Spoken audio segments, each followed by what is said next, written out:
Students अस्सलाम वालेकुम। Second year biology के लेक्चर में आपको वेलकम करते हैं। Dear students, chapter number 19 growth and development का हम पढ़ रहे हैं। आज से प्रीवियस लेक्चर में हमने एजिंग के टॉपिक को कंप्लीट किया था और आज जो टॉपिक हम डिस्कस करने जा रहे हैं उसका टाइटल है रीजनरेशन।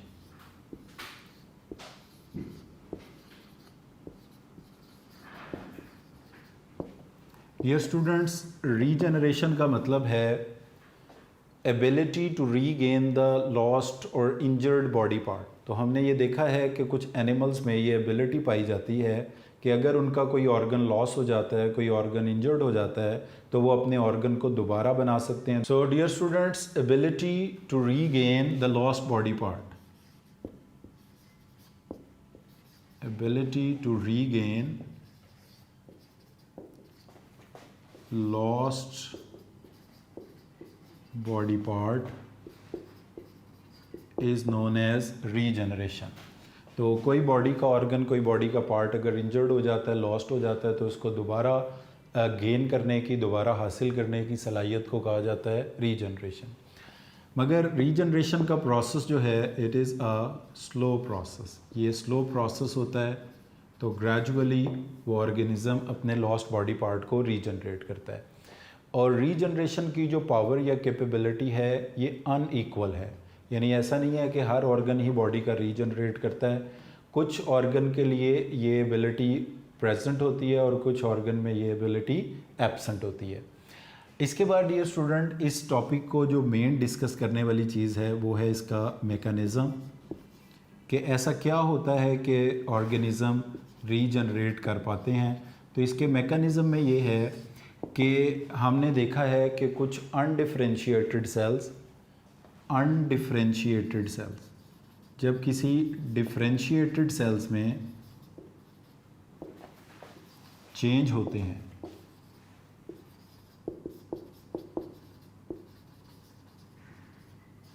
अनडिफरेंशिएटेड सेल का मतलब ये होता है कि नॉन स्पेसिफिक सेल्स, जो कोई ख़ास स्ट्रक्चर या परफॉर्म करने वाले सेल्स नहीं हैं, उनका किसी स्पेसिफिक टाइप के सेल में चेंज हो जाना, ये प्रोसेस कहलाता है डिफरेंशिएशन।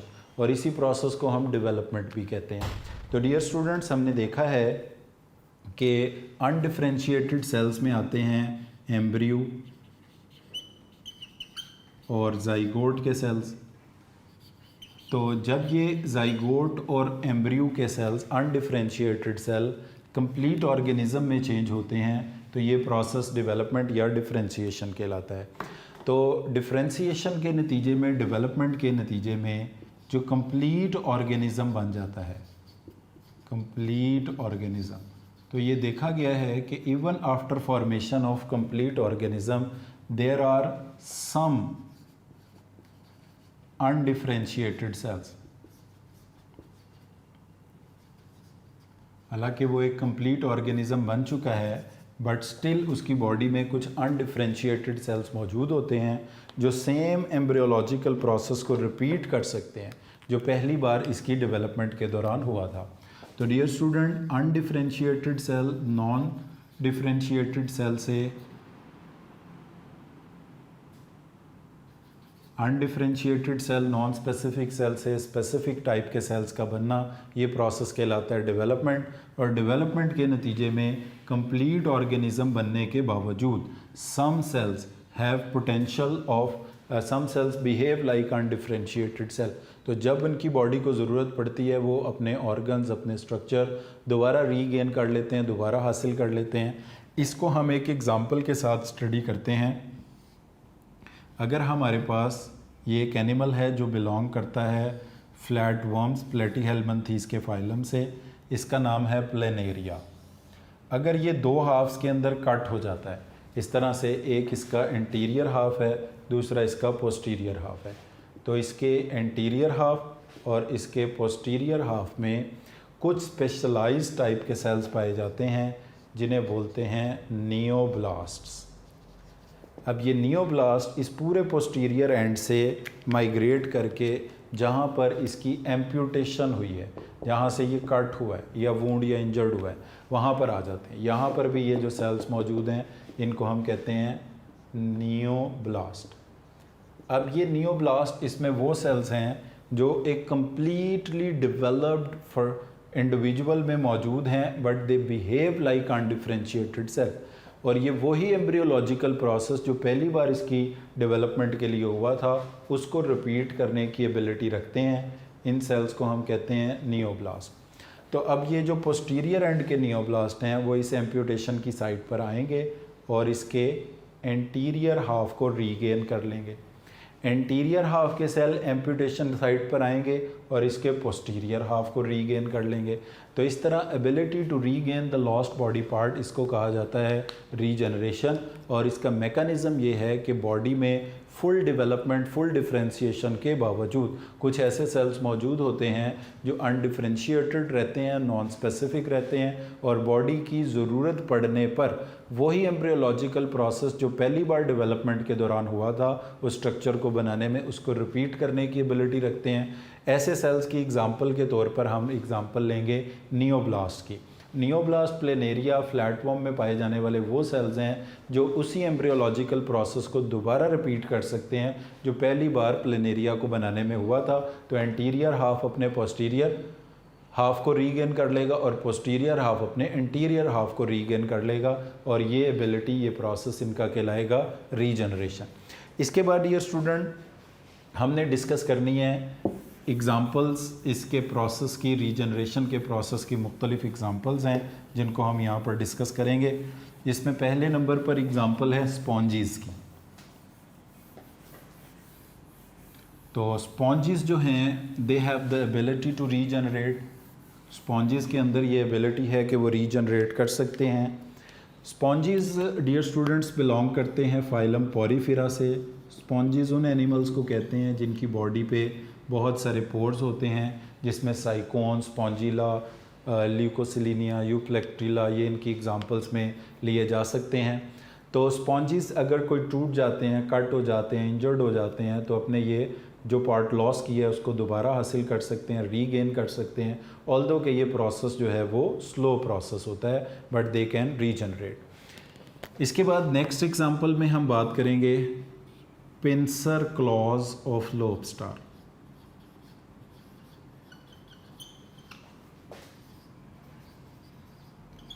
लॉबस्टर एक एनिमल है जिसके कुछ पंजे होते हैं, क्लॉज होते हैं, जिससे वो अपने शिकार को पकड़ते हैं। उसके दौरान ये पिंसर क्लॉज अगर ब्रेक हो जाएं तो they can reform, regenerate their pincer claws को ये रीजनरेट कर सकते हैं। इसके बाद आते हैं आर्म्स ऑफ स्टारफिश के। जो स्टारफिश हैं ये अपने आर्म्स को रीजनरेट कर सकते हैं। आमतौर पर स्टारफिश के 5 आर्म्स होते हैं जो एक सेंट्रल डिस्क के साथ अटैच होते हैं। अगर इस तरह से ये स्टारफिश ब्रेक होती है कि इसके 2 आर्म्स अलहदा, 3 आर्म्स अलहदा हो जाते हैं, तो ये स्टारफिश जिसके 2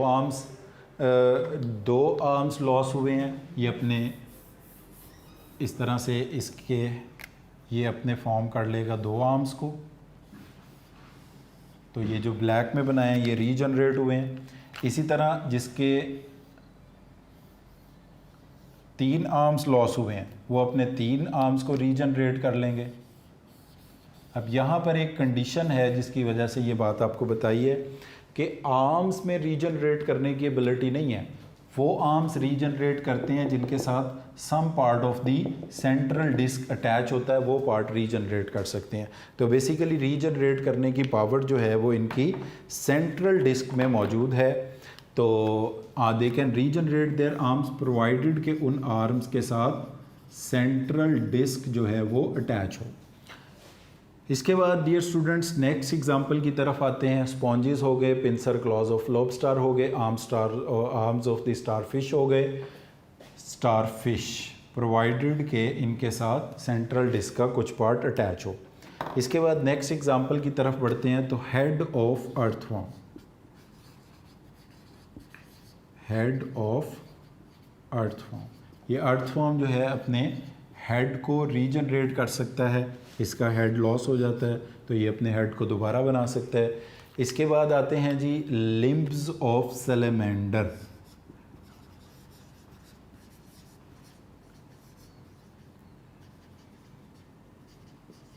लिम्ब्स ऑफ सैलमेंडर हैं, tail of lizard,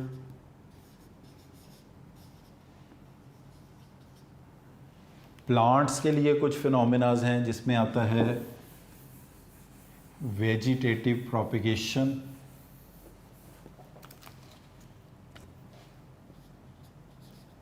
vegetative propagation,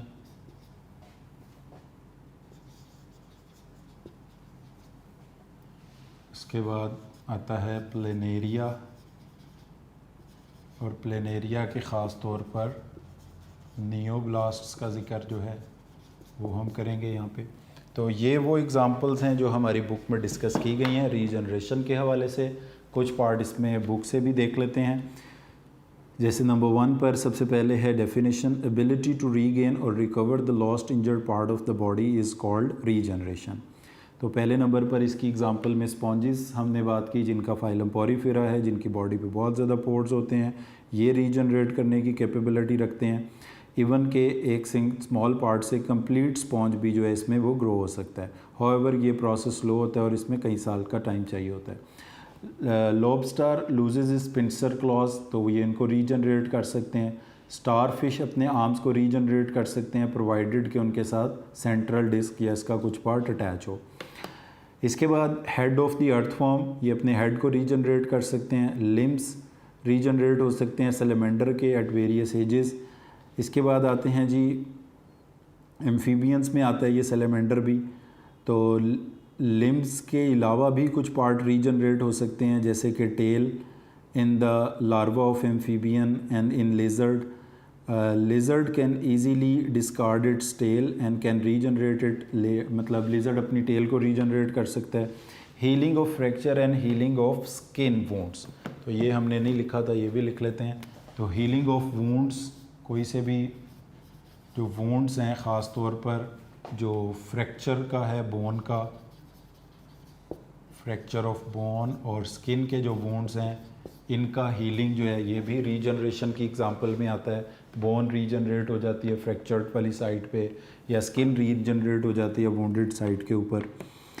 इसी तरह प्लांट्स में हम बात करते हैं तो वेजिटेटिव प्रोपिगेशन की, और इसका मतलब ये होता है कि किसी रूट से, स्टेम से, किसी प्लांट के पार्ट से कंप्लीट प्लांट बनना है। मसलन अगर आप किसी प्लांट का स्टेम ज़मीन में डालते हैं तो उसकी रूट, उसका लीफ लॉस था, शूट लॉस थी, वो दोबारा बना ले। तो वेजिटेटिव प्रोपिगेशन की जो बेसिस है वो भी रीजनरेशन है। ये अक्सर एमसीक्यू भी आता है कि basis of vegetative propagation is plant is the process of, तो वो कौन सा प्रोसेस है? रीजनरेशन है।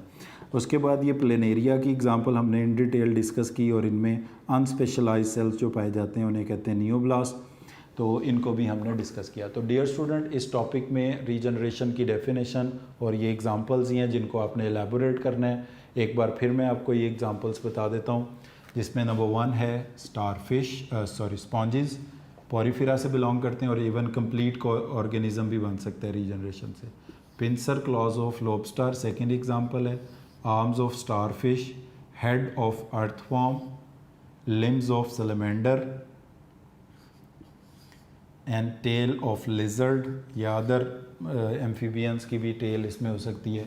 वेजिटेटिव प्रोपिगेशन है 7th नंबर पे, और 8th नंबर पे प्लेनेरिया है, और 9th पर है healing of fracture bones and skin bones. तो dear student, all these are examples of the regeneration. इसके बाद लास्ट टॉपिक है इस चैप्टर का जिसको हम कहते हैं डेवलपमेंटल एबनॉर्मेलिटीज़ का। ये भी बहुत इजी टॉपिक है। ये लास्ट 3 टॉपिक्स जो हैं जिसमें एजिंग, रीजनरेशन अभी हमने पढ़ा, एजिंग पिछले लेक्चर में पढ़ा था, और एक आखिरी अभी डिस्कस करने जा रहे हैं डेवलपमेंटल एबनॉर्मेलिटीज़ का। बहुत इंपॉर्टेंट टॉपिक हैं ये, एग्जामिनेशन पॉइंट ऑफ व्यू से ज़रूर चांसेस होते हैं कि इनमें से कुछ ना कुछ एग्ज़ाम में आए। तो लास्ट टॉपिक है जी चैप्टर का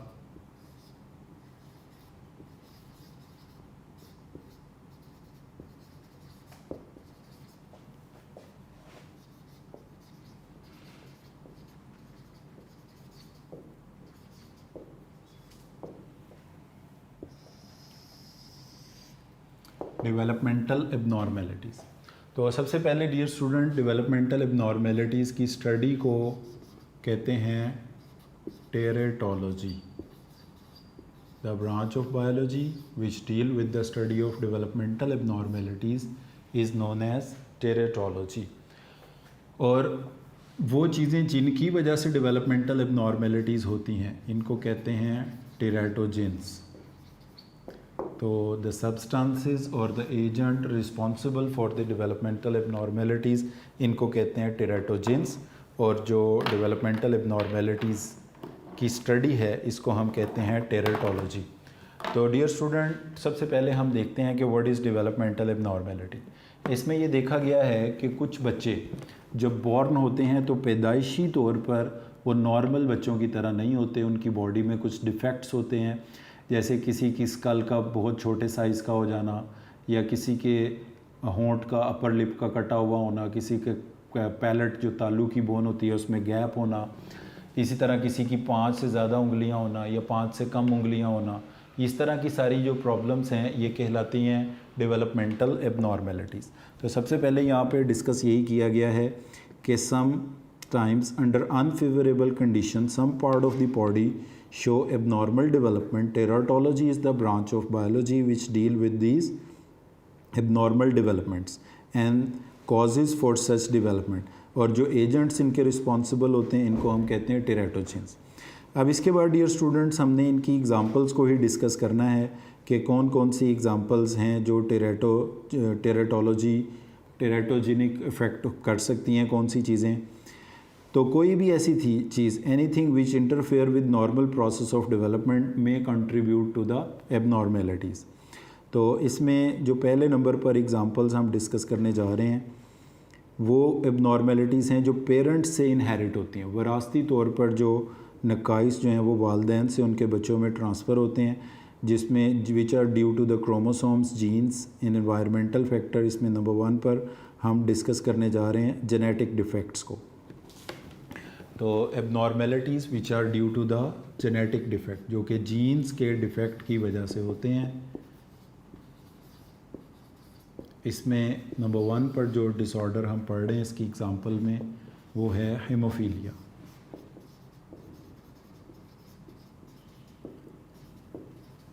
हीमोफीलिया डियर स्टूडेंट उस बीमारी को कहते हैं जिसमें ब्लड क्लॉट नहीं होता। If blood fails to clot तो इस कंडीशन को हम कहते हैं हीमोफीलिया।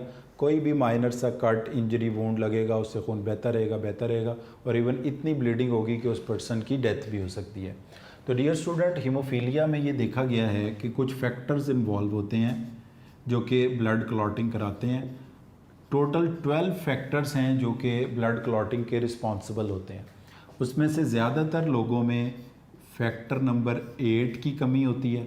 जिन लोगों में फैक्टर 8 की कमी हो इनको कहते हैं they are suffering from haemophilia A, और 80% लोगों को हीमोफीलिया ए ही होता है। जिन लोगों में फैक्टर 9 की कमी हो इनको कहते हैं हीमोफीलिया बी, और 20% लोगों में हीमोफीलिया बी होता है। जिनमें फैक्टर 11 की कमी हो इनको कहते हैं हीमोफीलिया सी, और 1% से भी कम लोगों में हीमोफीलिया सी होता है। बहरहाल हीमोफीलिया ए, बी, सी, ये इसकी 3 टाइप्स हैं। ए फैक्टर 8 की कमी से होता है, बी फैक्टर 9 की, और सी फैक्टर 11 की।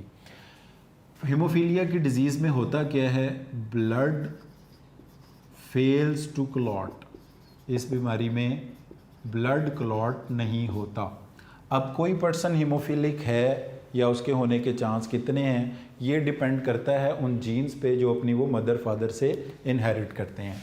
अब इसमें हम जो नॉर्मल जीन्स होते हैं उनको रिप्रेजेंट करते हैं कैपिटल अल्फ़ाबेट से, और जो हीमोफिलिक के लिए होते हैं यानी बीमार के लिए होते हैं उनको हम रिप्रेजेंट करते हैं स्मॉल एच से। और आमतौर पर ये एक्स क्रोमोसोम पर होता है। तो अगर हम फीमेल्स की बात करेंगे तो 3 पॉसिबिलिटीज़ होती हैं फीमेल्स में हीमोफीलिया के हवाले से। XX फीमेल्स का कॉम्बिनेशन है, capital H XX capital H small H, XX small H. अगर दोनों कैपिटल एच वाली फीमेल हैं तो ऐसी फीमेल्स होंगी नॉर्मल, इन्हें हीमोफीलिया नहीं होगा। अगर एक कैपिटल एच एक स्मॉल एच है तो ऐसी फीमेल्स को कैरियर कहेंगे हम, कैरियर का मतलब ये होता है कि इनको ख़ुद को तो कोई बीमारी नहीं होगी, मगर इनके बच्चों में ये स्मॉल एच वाला हीमोफिलिक जीन जा सकता है, और अगर ये स्मॉल एच होंगे तो फिर ये हीमोफिलिक कहलाएंगे। इसी तरह जो मेल्स हैं उनमें अगर तो एक्स और वाई होता है, एक्स के ऊपर या कैपिटल एच होगा या स्मॉल एच, यानी मेल्स या तो नॉर्मल होंगे या होंगे हीमोफिलिक या हीमोफिलिक होंगे। और हीमोफिलिक जो मेल्स होंगे उनके चांस ज़्यादा होते हैं एज़ कम्पेयर टू फीमेल, क्योंकि उसकी वजह यह है कि मेल्स में एक एक्स क्रोमोसोम ही हीमोफीलिया कॉज कर सकता है। तो ये एक जेनेटिक डिसऑर्डर है जो इस बात पर डिपेंड करता है कि कोई पर्सन अपने पेरेंट्स से कौन से जीन्स इनहेरिट करता है। इसके बाद डियर स्टूडेंट्स हम आते हैं क्रोमोसोमल एबनॉर्मेलिटीज़ की तरफ, जो दूसरी कॉज है। और इसमें हाँ ये भी इसमें ये डोमिनेंट और रिसेसिव, यानी ये देखें ये जो कैपिटल एच में लिखा जाता है ये डोमिनेंट है, यानी नॉर्मल पर्सन जो हैं वो डोमिनेंट होते हैं, और जो हीमोफिलिक हैं वो स्मॉल एच से लिखा गया है, इसका मतलब ये रिसेसिव है। अब कोई फीमेल तब होंगी जब दोनों हीमोफिलिक जब दोनों अलील सेम होंगे। अगर दोनों अलील सेम होते हैं तो इस कंडीशन को हम कहते हैं होमोजाइगस। जैसे ये होमोजाइगस नॉर्मल है, ये भी होमोजाइगस नॉर्मल है, मगर इसमें एक कैपिटल एच और स्मॉल एच है, इसको कहते हैं हेट्रोजाइगस। जबकि मेल्स में ये होमो हेट्रोजाइगस नहीं होते, क्योंकि एक पर अलील होता है दूसरे पर होता ही नहीं। इस कंडीशन को कहते हैं हेमीजाइगस। तो ये इस बात पर डिपेंड, मेल तो होते ही हेमीजाइगस है, नॉर्मल भी और हीमोफिलिक भी। फीमेल्स होमोजाइगस नॉर्मल भी हो सकती हैं, होमोजाइगस हीमोफिलिक भी, मगर फीमेल्स जो हेट्रोजाइगस होंगी वो कैरियर ही होंगी, उनको हीमोफीलिया नहीं हो सकता, ना वो नॉर्मल हो सकती हैं। तो ये डिसऑर्डर था जो जेनेटिक डिफेक्ट की एग्जांपल में था। इसके बाद नेक्स्ट डियर स्टूडेंट हम पढ़ेंगे क्रोमोसोमल एबनॉर्मेलिटीज़ को। क्रोमोसोमल एबनॉर्मेलिटीज़ में जो चीज़ हम डिस्कस करने जा रहे हैं वो है क्रोमोसोमल नॉन डिसजंक्शन। आम तौर पर हम ये देखते हैं कि जब कोई भी सेल मियोसिस से डिवाइड करता है तो उसके अंदर क्रोमोसोम्स जो है ना वो बराबर बराबर अलहदा हो जाते हैं, यानी एक डिप्लॉइड सेल होता है, उससे दो हैप्लॉइड सेल वजूद में आते हैं, क्रोमोसोम आधे आधे हो गए। इसको हम नाम देते हैं डिसजंक्शन का।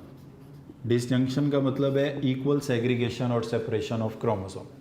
अगर ऐसा होता है कि किसी एक सेल के अंदर क्रोमोसोम ज़्यादा हो जाते हैं, यानी n-1 कम हो गए, n+1 ज़्यादा हो गए, अगर ज़्यादा हो जाते हैं तो इस कंडीशन को कहते हैं ट्राइसोमी, और अगर कम हो जाते हैं तो इस कंडीशन को कहते हैं मोनोसोमी। n-1 का मतलब है मोनोसोमी, n+1 का मतलब है ट्राई। अब इस कंडीशन में क्रोमोसोम अनइक्वली सेग्रीगेट सेपरेट हुए हैं, तो इस कंडीशन को डियर स्टूडेंट हम बोलेंगे नॉन डिसजंक्शन। ये कहलाएगा नॉन डिसजंक्शन। तो क्रोमोसोमल एबनॉर्मेलिटीज़ होती है नॉन डिसजंक्शन की वजह से, जिसकी कुछ एग्जांपल्स यहाँ पर दी गई हैं। जैसे कि आम तौर पर नॉर्मल पर्सन में XX या XY होते हैं।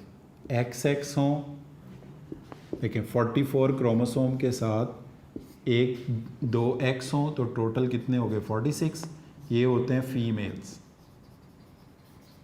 Normal female. अगर 44 क्रोमोसोम जिनको हम ऑटोसोम कहते हैं उनके साथ एक X एक Y हो जाए, ये भी टोटल 46 ही बने, ये होते हैं मेल। अब इनमें अगर क्रोमोसोम्स के नंबर्स कम ज़्यादा होना शुरू हो जाएं, जैसे कि अगर हम इसको लिखते हैं XXY, अब ये XY होना चाहिए था, ये तो XXY हो गया। इसका मतलब है इसमें टोटल क्रोमोसोम जो हैं एक ज़्यादा हो गया, और ये कंडीशन क्या बनी 44 प्लस, तो ये बन गए 47। इसी तरह कुछ लोगों में 44 प्लस X0, यानी ये क्या बन गए 45। कुछ लोगों में क्या होगा 44 प्लस XYY, एक Y की बजाय 2 Y हो गए 47। तो जिसके 46 से कम या ज़्यादा होंगे वो कहलाएंगे they are suffering from chromosomal abnormalities, जिसका नाम है नॉन डिसजंक्शन। अब इन डिसऑर्डर्स के कुछ नेम्स हैं, वो भी मैं आपके सामने लिख देता हूँ। अगर किसी पर्सन में एक्स्ट्रा एक्स क्रोमोसोम आ जाता है तो इस कंडीशन को हम कहते हैं क्लाइन फेल्टर्स सिंड्रोम। क्लाइन फेल्टर सिंड्रोम के कुछ सिम्टम्स हैं, इसमें कद लंबा होता है और इसमें मेल एक्सटर्नल जेनिटेलिया तो होता है बट टेस्टिस नहीं होते, नो स्पर्म्स ऑन इजैकुलेशन, और इनके जो शोल्डर्स हैं वो नैरो होते हैं, पेल्विस ब्रॉड होता है, फीमेल्स की तरह मेमरी ग्लैंड्स डेवलप होते हैं, कद ज़्यादा होता है इनका क्लाइन फेल्टर सिंड्रोम में।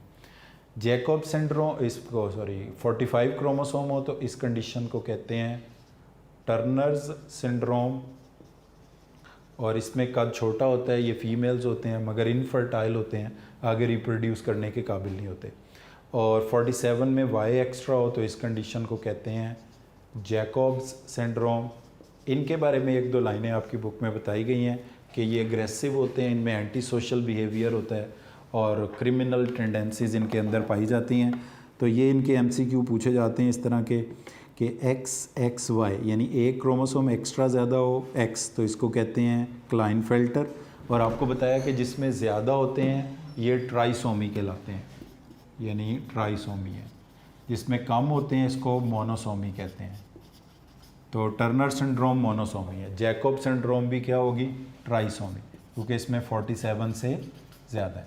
तो जिसमें क्रोमोसोम बढ़ जाएं वो ट्राइसोमी, जिसमें कम हो जाएं वो मोनोसोमी से कहते हैं। XXY क्लाइन फिल्टर को कहते हैं, X0 जिसको लिखते हैं टर्नर को कहते हैं, XYY जिसमें Y। तो टॉलनेस होती है इसमें जैकब्स में, aggressiveness, mental defect, anti social, यानी ये सोसाइटी में रहने के काबिल नहीं होते, क्रिमिनल टेंडेंसीज इनके अंदर बहुत ज़्यादा पाई जाती हैं। इसके बाद डियर स्टूडेंट दो चीज़ें हो गई, क्रोमोसोमल एबनॉर्मेलिटीज़ और जेनेटिक डिसऑर्डर्स के बाद अब हम आते हैं एनवायरमेंटल फैक्टर्स की तरफ। तो वो डेवलपमेंटल एबनॉर्मेलिटीज़ जो एनवायरमेंटल फैक्टर्स की वजह से होती हैं उसमें इन्वॉल्व हैं रेस, और रेस कॉज करती हैं म्यूटेशन।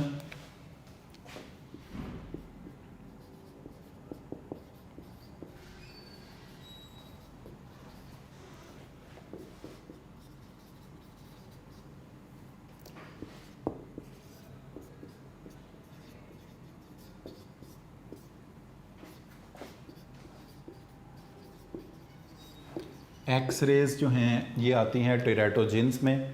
तो डियर स्टूडेंट एक्स रेज या इस तरह की कोई और environmental factor causing contributing to the abnormal development, जैसे कि आयोनाइजिंग रेज हैं, ये इलेक्ट्रॉन बीम होते हैं, आपको पता है ये जिस चीज़ पे स्ट्राइक करते हैं वहाँ से इलेक्ट्रॉन्स को रिमूव कर देते हैं, आयोनाइज कर देते हैं एक्स रेज। तो ये कैंसर कॉजिंग भी हैं, टेराटोजिन्स भी हैं, म्यूटाजिन्स भी हैं, बिकॉज ये जब भी डीएनए के ऊपर एग या स्पर्म के ऊपर फॉल करती हैं, स्पर्मेटोजोन एग स्पर्म को कहते हैं, एग को ओवम, तो इनके अंदर डीएनए में जीन्स में चेंजेस ले आते हैं, जिसकी वजह से फिर जब वो फर्टिलाइज होके जाइगोट और न्यू ऑर्गेनिज्म में डेवलप होते हैं उसमें भी कोई डिफेक्ट पैदा हो जाता है। न्यूट्रिशनल डेफिशिएंसीज़ हैं, ख़ास तौर पर वाइटामिन्स की और ट्रेस एलिमेंट्स की जो डेफिशिएंसी हैं। इसके बाद न्यूट्रिशनल,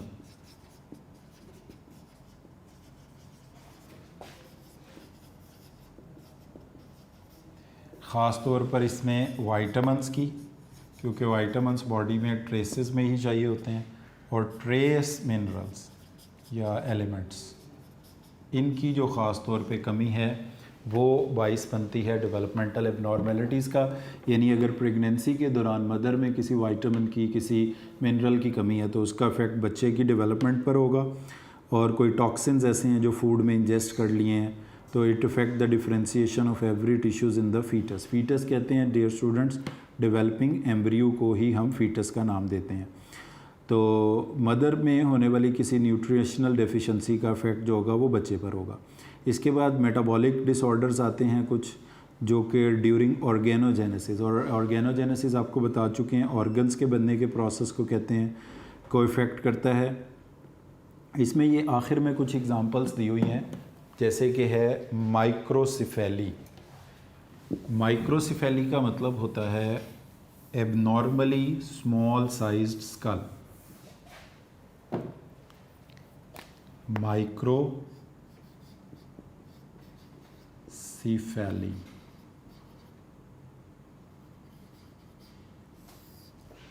एबनॉर्मली स्मॉल स्कल को कहते हैं। ये एक जेनेटिक डिफेक्ट है जिसमें स्कल बहुत छोटी होती है। स्कल के छोटे रहने की वजह से ब्रेन भी नहीं प्रॉपरली डेवलप होता, साइज़ में बड़ा होता, ग्रोन अप होता। तो ये एक मेंटल डिफेक्ट भी है और पैदाइशी तौर पर ये नुक्स होता है। इसके बाद आता है क्लेफ्ट लिप। क्लेफ्ट कहते हैं गैप को। तो लिप होंठ दरमियान से कटा हुआ होता है। इसी तरह एक और इससे मिलता जुलता डिसऑर्डर है, उसको कहते हैं क्लेफ्ट पैलेट। उसमें पैलेट में तालू में गैप होता है, तालू की हड्डियां आपस में नहीं जुड़ी होती, उनके दरमियान गैप होता है। तो कोई भी चीज़ खाने से निगलने से वो आपके लंग्स की तरफ चली जाती हैं। तो ऐसे बच्चों को लंग्स के इन्फेक्शन होने के बहुत ज़्यादा चांस होते हैं। और पॉलीडेक्टाइल, आमतौर पर हर पर्सन जो होता है उसमें 5 उंगलियां होती हैं। 5 उंगलियों वाले को कहते हैं पेंटाडेक्टाइल नॉर्मल जो होता है। पेंटा का मतलब होता है 5 और डेक्टाइल कहते हैं उंगलियों को, डिजिट्स को। जिनकी 5 से कम हो उनको कहते हैं सिनडेक्टाइल, उंगलियां जुड़ी हैं 1 या 2। और जिनकी 5 से ज़्यादा हों इसको हम कहते हैं पॉलीडेक्टाइल, 6 उंगलियां हैं, 7 हैं। तो पेंटाडेक्टाइल तो नॉर्मल है, सिनडेक्टाइल और पॉलीडेक्टाइल ये डिसऑर्डर हैं जिसमें उंगलियां 5 से ज़्यादा हो तो पॉलीडेक्टाइल, 5 से कम हो तो इसको हम कहते हैं सिनडेक्टाइल। तो डियर स्टूडेंट्स, आपने देखा कि डेवलपमेंटल एबनॉर्मेलिटीज़ के टॉपिक में जो मेन पॉइंट्स हैं, हम बुक से भी कुछ इन पॉइंट्स को रिव्यू कर लेते हैं। सबसे पहले ये लास्ट का पॉइंट देख लें, microcephaly the individuals are born with small skull. इसको माइक्रोसिफेली कहते हैं क्योंकि ये अक्सर MCQ आ जाता है। The individuals born with small skull are known as microcephalic. Individual with cleft palate have their upper lip folded और इंडिविजुअल हैज़ हेयर लिप, यानी खरगोश की तरह इनका जो हेयर है वो फोल्डेड होता है।